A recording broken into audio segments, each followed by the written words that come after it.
So, well, let's do this. Let's raise our glass, everybody. Everyone got a glass so we can. Eduardo, get on the video. To pre-Thanksgiving, hoping everybody is safe and healthy. And here's to a little networking tonight because we got a lot to learn. Cheers. Cheers. Cheers. Okay. So first and foremost, did everyone go grab your LinkedIn and look at your LinkedIn before you came? If you didn't, now's the time to go open your LinkedIn, because there's a few things we want to make sure that we're kind of looking at in our LinkedIn, and we'll get to those in a moment, but I do want to make sure you've got your LinkedIn handy. But I did kind of want to hear from everyone about what challenges are you finding in right now with networking, because I really would love to get everyone's point of view on like what made you want to come tonight from the perspective of networking. I want to know how to maximize my LinkedIn, I guess, because I just, and I don't pay for it. So I'm not on like so should I be on the premium? What else would it give me? I'm kind of I've been on LinkedIn for a while, but I feel like I'm still a newbie. Okay. What about you, Pam? I utilize it, LinkedIn, I think a little more sporadically than I should. I have done the premium, and then I'll be like, oh, I don't want to pay for that. So I'll, like right now I'm not on, I canceled it. So I think I try to read the post, but like I said, I'm really more sporadic than, checking it, daily or more frequently. Okay. What about you, Deborah? Well, Catherine, something we talked about before when we were setting this up, you'd mentioned how to really maximize using LinkedIn for to get sponsorship, because I think that would be very helpful to our sponsorship committee, which is Pam. And well, I can give you an easy one on that one. I can actually help you an easy one on that one, whether they are new targets or they're going to be other targets. So I can help you, but it does take a little bit of time, I think, from that one. What about you, Shannon? I think I kind of echo what a few of you guys have said too. Like, I'm very sporadic with my LinkedIn. I think I created my profile, like many years ago now when I was in the market for a new job. And I just felt like that's what I was supposed to do. And since then, I haven't been very good at maintaining it. Like, it's still there, but I don't really access it much. And I just need to know, I guess I want a little more info, like what I should be doing to keep up and really working it so that I'm using it to network. So there's a couple of philosophies. Let's start at the very first, your photo. So there seems to be a shift in the photo these days. So this started as a result of COVID. Everyone has their formal photo, right? The headshot, and they're actually starting to change it to be a little bit more human. And actually the theme human is going to be very common in what we're going to talk about. And it's the idea of not transposing over into the Facebook language and doing any of that, but being a lot more authentically yourself in your LinkedIn posts. So you're finding people starting to give some opinions. You're starting to give people talk about their passions, what's important to them, but at the same time, they're still keeping it at a level that is not getting to where they're doing the Facebook stuff, right? So part of that begins with your photo. So is your photo truly demonstrating who you are, or is it since right now we don't have Eduardo on here, is it a beauty shot? So does it position you too executive? Does it position you too junior? What is it positioning you as? And there's even an article, and I can find the article, which I should have probably pulled up, about really going more casual in your photos. So instead of having the full business suit on, or instead of making yourself look that super professional, can you be a little more casual, have a little bit more potential in your background versus that straight gray shot, the gray background or the white background. So it's okay to start to make those look a little bit more personable. It is important to keep those up to date as well, because you don't want to be aging the photo and then when someone meets you go, that's not who you are, right? So the idea is every time you change your photo, there is an update given. So one thing that LinkedIn does do, you change your photo, you can't turn that off as a notification. So most people, you can turn off notifications if you're changing your job or you're writing up that stuff, but the photo is part of their algorithm that if you change your photo, they see it. Mm. So be aware that if you're going to change it, you potentially are going to get comments on it. Okay. And that's a good thing. That says, hey, I'm here, but just don't be doing it every 2 minutes, as you're looking at it. So I would look at your photo and say, is it reflective of me? Is it reflective of what I'm trying to do? And, for AAIV, the interesting thing is each of you are individual consultants and have your own businesses, but there may not be something specifically branded AAIV. Otherwise, create an AAIV LinkedIn page that allows you to also create content there. So does AAIV have a page? Oh, yeah. Okay. Yeah. So, but I am sure all of you have greater contacts than AAIV does. Oh, absolutely. I'm So what sure. people should be doing to help AAIV is you post it on AAIV, and then all of the board members should be sharing from AAIV onto their page, not posting first on their page and then just tagging AAIV, because you want to make sure that you're starting to get more traffic. Does that make sense? Oh, awesome. Oh, she can't not. Oh, now she's on audio. Hopefully she'll turn on her photo. I'm Mari. I love the photo because this is a perfect example.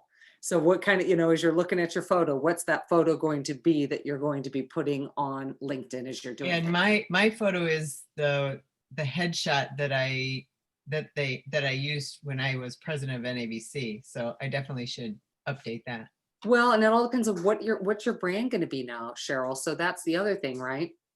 It made sense because it tied to NABC, but you're also a practice owner. You're also in telemedicine. So for you, I think it's kind of an interesting dynamic, but I do think what we're finding is the more casual.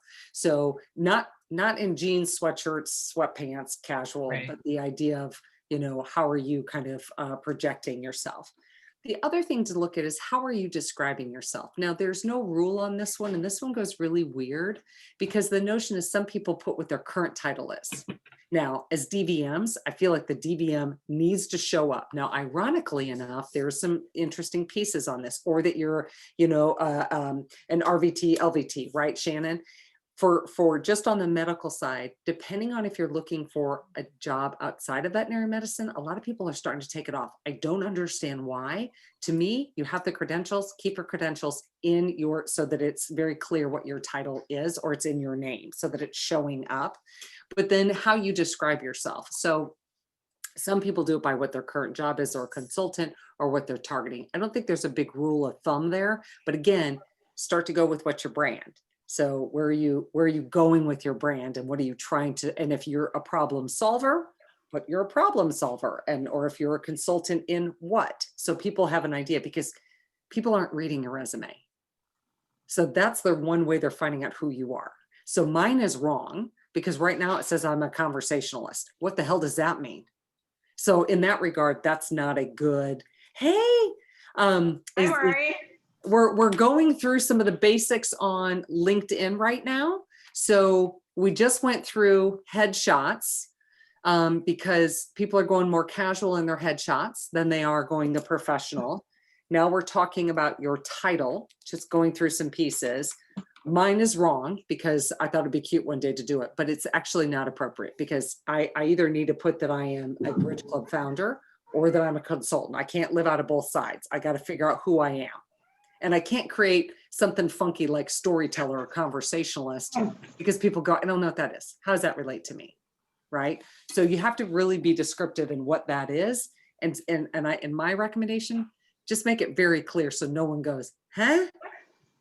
So that would be the most important thing. Then in your summary of who you are, this gives you the opportunity to be a little more human. So, it's not the opening paragraph of your resume, 25 years in the veterinary profession.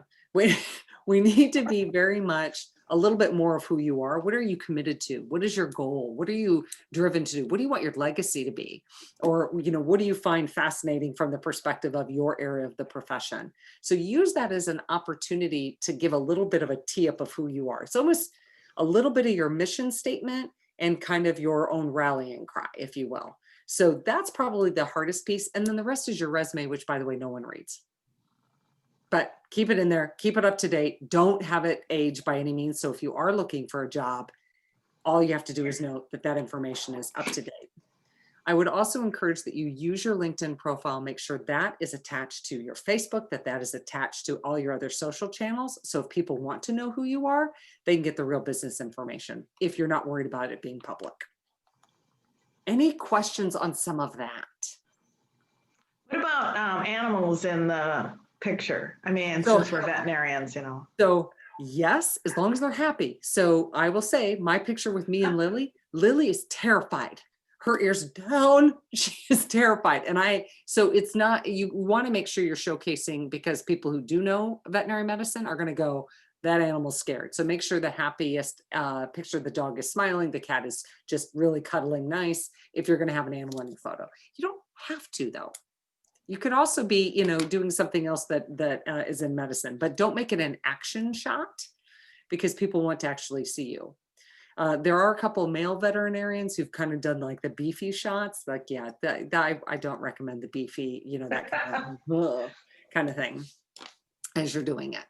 So yeah, so I would definitely make sure that if you're going to have a pet, that is a happy pet. And you had commented on Marari's picture before she put her real picture on there with holding the award, which is pretty cool. It is cool, but it would be an additional photo versus being a shot, because part of award photos, if you use them as a profile picture, are actually going to be like you're trying to say, look at how great I am. So it's one of those things that instead saying she wins the award, don't know what award that was, but fantastic, congratulations. But when you win an award, then instead it's like, I'm so humbled. And then we're going to talk about you writing a post about it. So instead of using that headshot, which everyone could see, and that award could have been 10 years ago, or that award could be yesterday, it's a little braggy, but if you're posting it with a post, it's different. Does that make sense? So and it's funny because the video guy that I use and his photo that shows up on this, he's wrapped in film tape, but he actually looks like he's like an S&M. And I'm like, okay, you got to change that photo because that does not look really good. Yeah, change that, even though he's wrapped all in film tape as we're doing it. So any questions on titles, names, photos?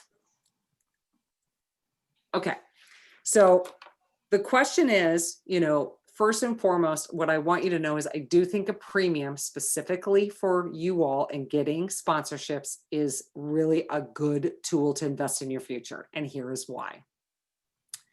You have a feature through premium that you do not have as a freebie, and that's called InMail. InMail is opened 2.6 times more than email. So if you're going after, and what InMail allows you to do is go after people you don't know and send them an email. I think you're given 120 characters to do so, so you've got to be really tight with it. But once they accept it and start a conversation, then you go into the messenger piece and you can write a much longer email. So the idea, a message, but the idea is that you actually have that. There's also data, and both Cheryl and Shannon know this, that the open rate is 75 to 80% on all InMail, which is huge for people that don't know you and they're opening up. Think about how many times you get a spam email into your email. You're not opening it up. You're like, I don't know who that person is. So the fact that InMail has such a high open rate is incredible. And what it's causing people to do, this has been cataclysmic for LinkedIn, COVID, because it's no longer just a job site anymore. This is a professional networking site where people are connecting with businesses that they hadn't connected with before. So that's the first thing. But the other really important thing is every time you're going through all your connections and people say, I want to connect with you, send them a note. Don't just go, okay, I accept it. Send them a note. Every single one of them. And every single one you want to connect with, send them a note. So, and not just, hey, I'm hoping we can connect. It is, why are you connecting with them? What is important to them? And so it is the idea that you could create the beginning of a interesting conversation.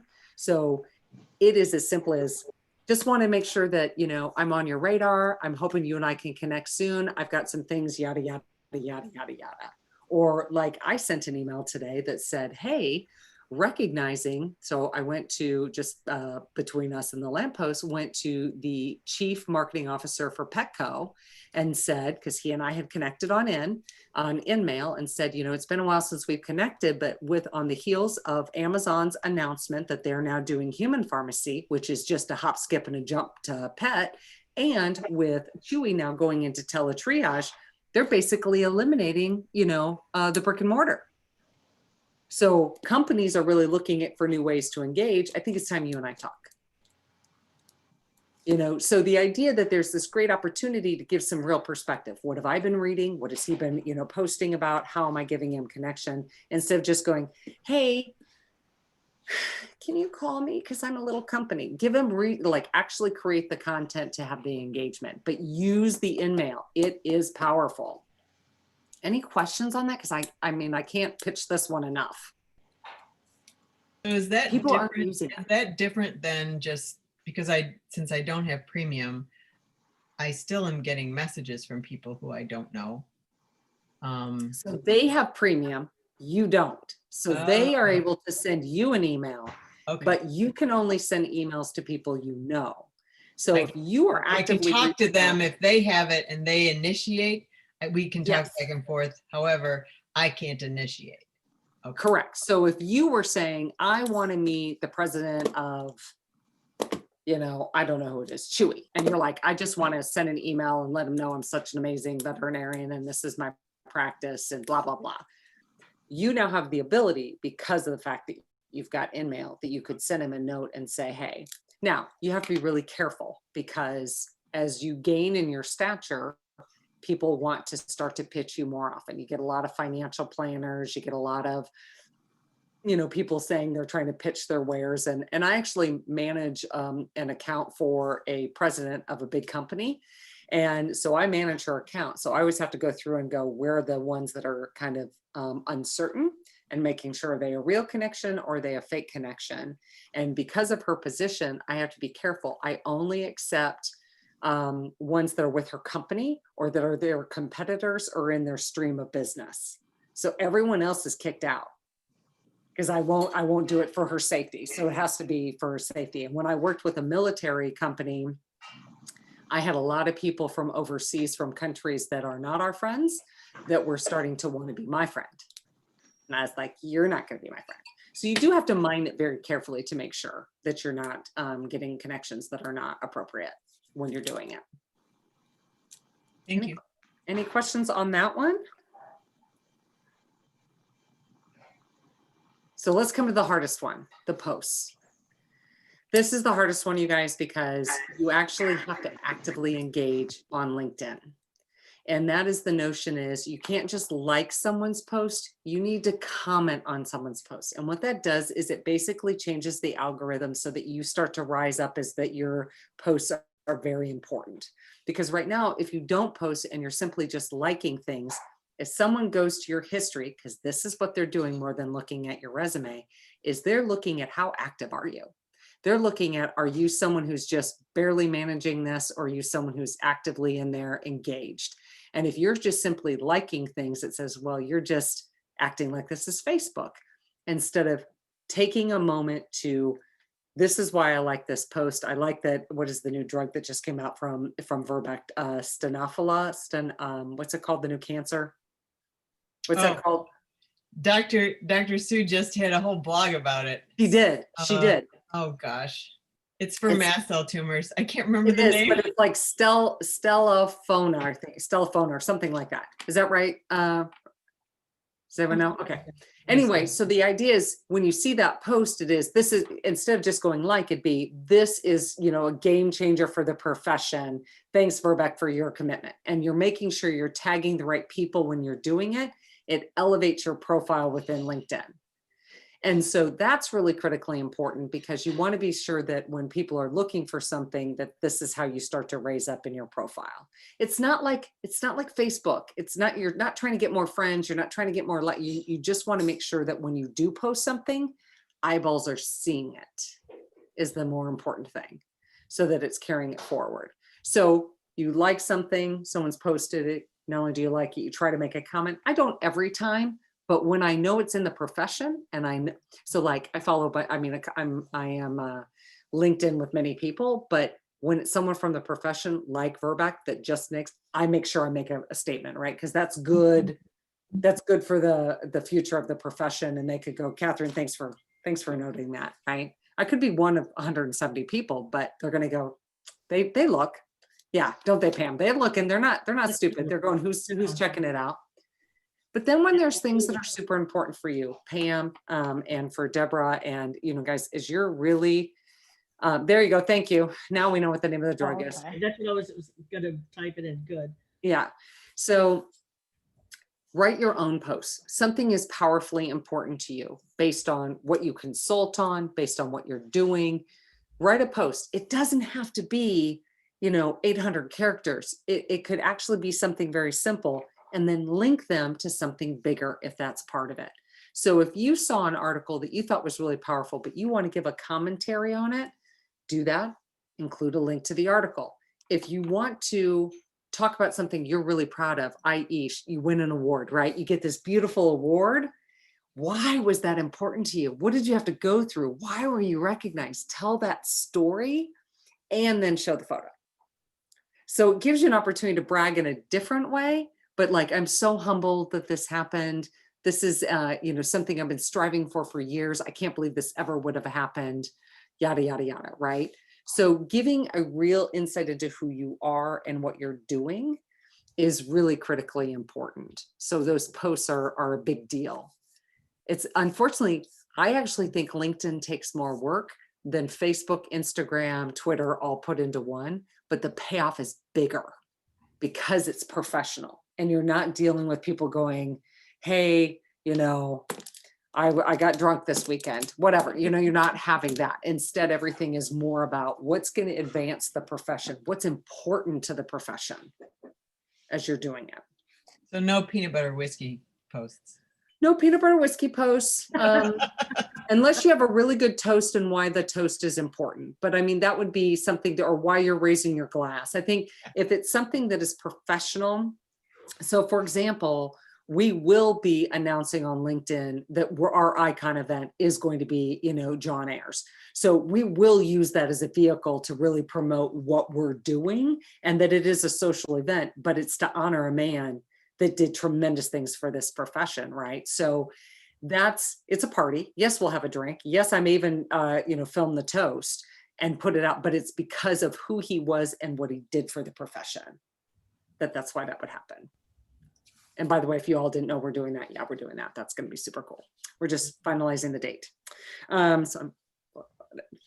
can I just tell you, since there's only a few of us on there, it's going to be a mentalist, and we are going to have a wine tasting and a Q&A. A mentalist. A mentalist. Wow. That's going to come in and apparently all done through Zoom. And it's all going to be like, what was the last, I don't know, like what was the last URL you went to, write that down, now take out 3 letters, then do something. And then it's all like he figures it out and everyone's like, what? So that was one of my favorite TV shows. It's not on anymore, but I love that show, Mentalist. Yeah, I do too. But yeah, we'll be doing that.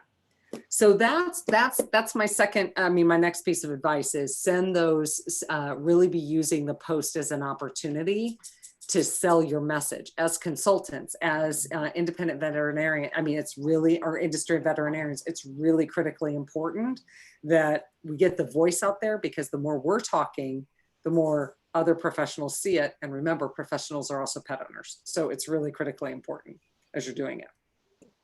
Any comments on that? That is cool. Oh, that's good stuff. I'm gonna do more posts. So now let's talk about not LinkedIn and what you can also do to be more human.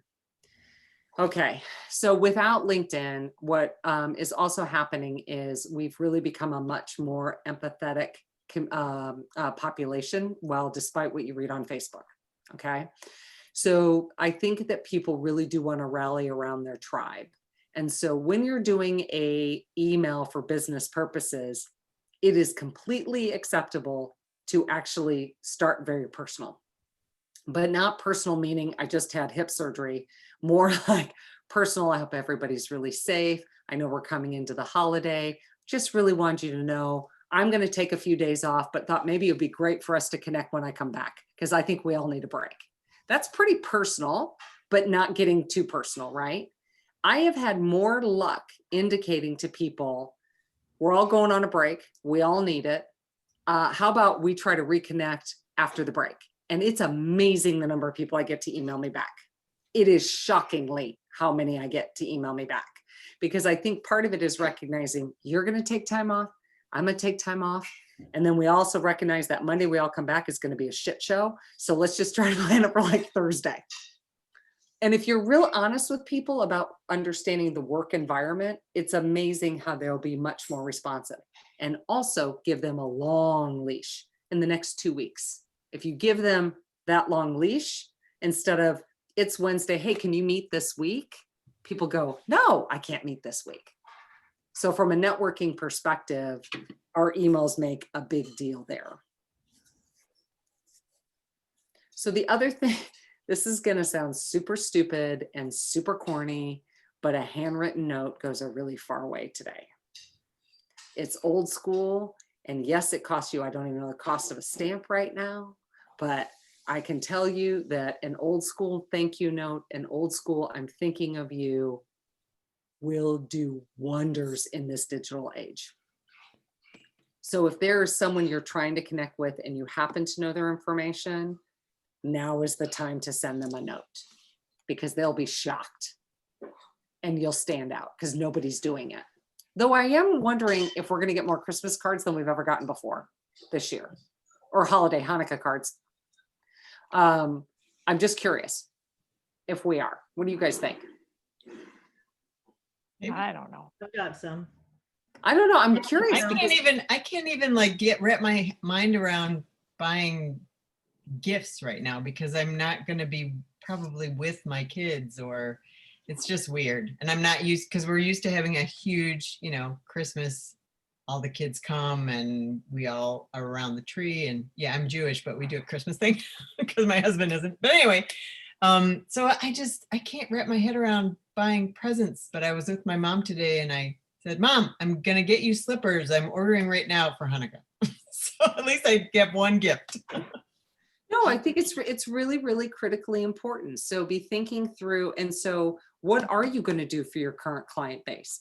What are you going to be doing to give them something? So, I mean, the notion is there something inexpensive, or is it just a card? But I am telling you, cards mean more than they have ever meant before, and personally sign them. Don't get them pre-stamped signed, personally sign each and every one. I did learn this is going to really pop everyone's bubble about Chewy. I'm a big fan of Chewy, big fan, but I'm going to explain to you a big bubble that I'm going to pop that I just learned about. So they have gotten a new 3D printer that actually engraves into the cards to make it look like it's handwritten. That's genius. They're cheating. They're totally cheating. They're cheating, but they have found that if they do only that, have 2 million, trillion, jillion people to send cards to. well, they used to handwrite. So this is a cool story. So when they originally started, Chewy actually hired individuals who could not speak English to handwrite the cards to give them, and they paid them a wage to do it. That's how they learned English, by writing out these thank you cards. But they've gotten so large that they have found a way that they've got to be able to, people have relied on these cards. It is a way for loyalty. It is a way to do it. So they have a 3D printer now that actually cuts into the paper. So you get that feeling that someone actually wrote into it, which is upsetting because it's my first Christmas card every year is the one I get from Chewy, because they are the ones that send it out. I think they actually sent them out like either last week or they're sending them out Monday because they show up right away. So I'm like, oh, but power of a card. The power of a signed card with a special note. So definitely make sure that you're looking at that. And then the other thing I did want to say as my kind of other piece of advice, and then love to hear what you guys are coming out with, is if you find something that hits you and is important, share it, and then tell people why you're sharing it. Don't just share it and go, here, let them figure it out. Tell them why you're sharing it, whether that's on Facebook, whether that is on LinkedIn, share it, and then tell them why, because people want to hear your voice and why it's important to you. So that was on my list and I kind of skipped over it with the cards. Got a little excited about the cards. So, and if you're an all access member, you will be getting actually a Christmas gift from the Bridge Club. We have thought very hard about it, and you're getting a special Christmas gift this year. And no, it is not a glass. It is not a glass. But they're so pretty. They are pretty. They're very pretty, but no, actually a lot of thought went into what can I ship in a small envelope, but there's going to be something in it that I hope we'll get here in the next week or two, and then it'll all come out. So I'm very excited. And think out of the box for it. And this one is out of the box. So that's what I had for you guys. So, I mean, it's a lot of information, but I want to see, you know, what questions do you have? Where do you want to challenge me? What would you like to see us potentially address that we may not have addressed? So back to, you know, just trying to get some interest from potential sponsors, it would be helpful to comment on the things that they post on LinkedIn and just to get yourself out there, and could like Pam or Matt post as, you know, their office of AAIV. So they Instead of simply what have their to company is? designate, they always should tag. So they should always, if you put it on your personal LinkedIn page and indicating, guys, so cool, we're getting so much interest from folks to really want to support AIV, really would love to bring in more. And then tag AIV, of which I am a board member or of which I am a part of. And it's an organization I truly believe in. So if you're going to put it on your own, you must indicate you're a part of the board, or why this is important to you, or why this is dedicating, so that the tags are important and the hyperlinks to what or other pages, because otherwise there could be like, I don't know what AIV is. And people Right. will click on those to carry it forward. But I also think how you're asking for the sponsorship dollars, but if you're showcasing what you're doing with those dollars, people will go, I want to be a part of that. So it's not just, I want the sponsor, but what did the sponsored dollars enable AAIV to do? How many training sessions, how many education sessions, how many, bringing in new members, new networking events, do a by the numbers post. This is what we did with the sponsorship dollars we got this past year. And this is what we're planning on doing next year. Come be a part of what we're doing. By the numbers are one of the best favorite things people love to have. By the numbers. The metrics, yeah. So from that perspective, and actually, Deborah, if you're having trouble with some posts or whatever, give me a holler. I'm happy to. Oh wait, we lost her. No, there you are. Who did we lose? Oh, Pam. we lost Pam. Pam, who's going to be doing these posts? We just lost her. But if you guys need some separate counsel on it, just give me a holler and tell me what you're looking for, and I can help just give you a conversation through it, because sponsorships are hard, especially during this time frame with COVID, because people are holding their dollars. And it's even more important than ever to really be, helping each other out from that perspective. Yes. Other thoughts? Because my husband is making dinner and I can smell it. I'm not ready to get off the phone, but I'm just saying, I'm like, I love, food's cooking when you can start to smell it in the office. Makes me happy. Any other questions? Anything from you, Shannon or Cheryl? Mary, you haven't talked? And how do you say your name? How do you say Marari. Marari? I love it. It's beautiful. Thanks. I feel very like fancy spancy when I say Marari. Like it's very, which I think is great. Eduardo, do you have any questions? What are your thoughts on Twitter? Okay, so Twitter is an interesting one because I think that it's become very, very social, much like Facebook. However, it is a main place that people do go. So if you're going to be on Twitter, I encourage you to take the same rules of thumb as what is your brand and how do you want to use it? I think the challenge is combining personal and professional. If you're using it for your professional consulting or your, the work that you're doing in medical, and you combine it with personal, it can be a real turnoff to people. So either create a separate handle that is only for professional and only provide professional content. Again, if you're going to give a link, give perspective to it. If you're going to put a photo, put perspective to it. so that you're able to do that and only follow other brands that are equal to what you're trying to achieve versus it being, all of a sudden, you're following E-entertainment online. Like, why would you be following that? It doesn't go with the brand. That may be more personal rather than professional. So from a professional perspective, keep it professional. And if it is a veterinarian in Australia that you're following, sure, that makes sense. But if it is because all of a sudden you're doing ESPN, that wouldn't make sense. Does that help? Yes, thank you. So I would definitely keep them separate. Hey, get a personal one, and then all your friends and family are on it, and then you have your professional one that your colleagues and patients and others could be nearby on it. Because the Bridge Club Pets has one, but the Bridge Club does not have one for Twitter. So just the Pets one does. Others? I'm not the foremost authority, by the way. This is all just, working with other folks and going through it. So it is a little bit of test with it, but I will say a lot of people are moving towards LinkedIn. A lot of people. Yeah. And I'm seeing some people use it wrong. There happens to be a very well-known DVM in the profession who's using it like Facebook, and I really wish he would stop. It's driving me nuts. It's not about, hey, look who came into the office today, pet, kind of thing. The great stuff you do, Cheryl, on your Facebook posts and your Instagram, he's put on LinkedIn, and I'm like, that's not where that belongs. Yeah. It's just not from that perspective. LinkedIn needs to be about elevating the profession, elevating your industry, giving industry knowledge, not the consumer facing as we're doing it.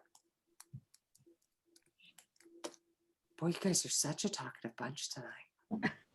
I was going to say my son uses it. He works for a company and he's I forget what it's called, but he uses it to find other employees, for companies. Yeah. I mean, it's the first place I go. He puts out really big posts with all the information and pretty cool. I don't go anywhere but LinkedIn to find information on people. I don't go on Google first to put it in there. I always go to LinkedIn first because I want to see if I'm connected in some way. Because if I'm connected in some way, I can leverage that connection. Oh, and here's another amazing thing about premium for you all to realize is you get to see who's looking at your profile. Yeah. And so that is one of the greatest things. So I get like I got one today about saying, hey, you got all these people looking at you, and I get a look and go, okay, are they new people or are they old people? And that by old people, meaning people I've had connections with for a long time. And that's important because that means something has piqued them to suddenly go, what is it that Catherine is up to that she came into my mind? And that's when you send them a note. You don't know what's going on, but you can look at that chart and go, now, why the heck would Ralph Johnson suddenly be looking at my profile again? Well, we all know Ralph, but the notion is I'll send Ralph a note. And so it gives you an idea of going, if people are finding you and looking at you again, that's a little someone tapping you on the shoulder going, it could be nothing, but it could be something. So it's an opportunity to re-engage. So to me, that is huge. It could be someone you worked with 20 years ago and they just suddenly, you popped up. How cool is that to just reconnect? Oh, and all those happy anniversaries, been there so many years, do them. You get back on their radar again and they are thinking, oh my gosh, I totally forgot about Pam. Oh, I should totally look. Oh, that's Eduardo. What's he doing? Do those things and actually take the time. It's amazing. Our professional families are really important for the longevity of this profession and what we're trying to do. So that's the other reason I really like LinkedIn, because I like that view and go, okay, let me send him a little note. I can see commenting on the anniversaries, but what about the birthdays? It all depends on how well you know them. Because part of the problem with birthdays is people don't want to know how old they are anymore because of ageism. So it is a little bit of a stickier one there. I try to stick more to, because to me, birthdays cross over into Facebook. So I stick more to the anniversary of their job or how they've made a milestone in their career. But because of birthdays and issues with ageism, and as I am over 50. Well, I'm 50, but I'm going to be officially over 50 in about 4 months. That the notion is that we got to be really careful of it. Can't ask people their ages anymore. I saw Pam go, hell yeah, that's right. Today on a work call, somebody said, oh, that to another person about me. They said, that's going to be you in 30 years. I'm like, 30 years? Okay. You're like, oh, yeah. that should. Yeah. It's one of those things. I mean, we've gotten really sensitive, but I think it's a sensitivity that is important because you just don't know. And especially in this time, I have to say with, and I can be transparent here, with COVID, people are losing their jobs and they're having to get new jobs. And so the idea is that if you're over a certain age, it's getting harder and harder to get a job because they can get someone younger, less expensive. So the idea of it's not even a topic I bring up anymore. I just kind of just stay away from it. And just when I know someone and they go, what if we known each other 20 years? I'm like, sure. We don't. Right. And that's the other thing. I should point this out on your resume. So this just came up recently in a conversation. So resumes in general, or what you put on LinkedIn. So I have been in this profession more than 20 years, but I put it at 20 years. I kind of cap it there. It just kind of stays there. There's no reason to add 25, 30. No need. We just, over 20 years and just leave it at that. So just be thinking closely about, and then how deep are you going in your resume? On your LinkedIn, how deep are you going in? There's really no need to go really deep because of the idea of that too. I'm not trying to have anyone be weird about it, but it's just the idea that you really do want to make sure you're being careful about, as this profession is a much older profession in the leadership positions, just to make sure you're not. So not talk about my first job when I was, 17, working for Baskin Robbins ice cream place. You did that. I did Breslers. Do you guys remember Breslers? It was ice cream place. It was a Midwestern thing. Okay, I want everyone's first job. Okay, go Shannon. McDonald's. Okay, Eduardo, what was your first job? He's got to unmute. Managing a dairy farm. A dairy farm. farm. That's so cool. That is kind of That is cool. Okay, cool. you might have won the coolest one. And a big job. That's a big job. Marari, what was yours? I worked a summer at Disney World at the Animal Kingdom. Wow, awesome. That's the best Okay, yet. Eduardo, you just got beat out. I'm not gonna lie. Glenda. That happens. That she just trumped you because that is like kind of cool. Okay, Deborah, what was yours? Okay, the first job, it was a seasonal thing, it was at the Minnesota State Fair, calling people into the train exhibit. Oh, into the train. Wow. Feels very Big Bang Theory, like, because how he loved his train. Right. Okay, so Pam, what was yours? Mucking stalls. Well, that's good. Wow. Okay, yeah, Marari wins. I'm not gonna lie. I just ate all the ice cream. I did too. I would eat. So I had such a weight. I was like, oh my God, oh my God. Yeah. Shannon, did we get yours? McDonald's. Yeah. McDonald's. I started at McDonald's when I was a teenager. It's a good job. It's a good job, It was McDonald's. a really good job. Yeah. Yeah. Then you smarted up and was like, I'm gonna be, an animal health. I was still in high school, so I was volunteering at a hospital, not getting paid. But Were you getting paid. really? Oh wow. Mhm. That's amazing. Yeah, I was gonna say my next job after mucking stalls was cleaning kennels, at a veterinary hospital. There's a theme here, Pam. Yeah, going to Yeah, Spain. yeah, right. When the day I found out I got in vet school, literally walking it was posted on the doors. They were mailing it, but this is a long time. So it was like, taped to the front door of the vet school. So I drove up and walked, and the whole time from leaving my vehicle to getting to the door to see if I was accepted or not, all I could think of was cleaning all that poop worth it. I mean, that just literally kept going through my mind. Oh my gosh. I guess it was. Well, I would say on that note of poop, I think what we will do is raise our glasses and hoping that all of you are able to maximize your LinkedIn. Listen, you all have my email, so it's Catherine@thebridgeclub.com. If you need anything, I'm here for you on this one, because this is hard. And so just send me an email if you're like, hey, can we jump on a phone and have a conversation? If you want me to look at something, I'm happy to do so, because it's important. It's the future of our profession and it's for your career. So anything I can do to help, I'm here for you. So Thank with you that, so cheers, much. everybody. Thank you. Cheers. Thank you.